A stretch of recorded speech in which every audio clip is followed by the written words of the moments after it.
The O'Reilly Factor is on tonight. Thousands of people being evacuated from the Japanese quake zone because of possible radiation contamination.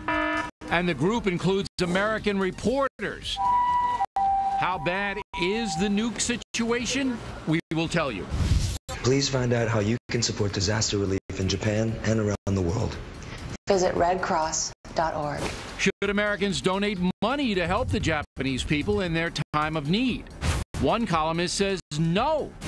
Crowley and Combs will debate it. Why are you spending all our money? Why are you telling us what to do? And John Stossel goes to Washington with a bullhorn, telling the politicians to get off our backs. Stossel will be here. Stop micromanaging us. Caution. You are about to enter the no spin zone. Factor begins right now.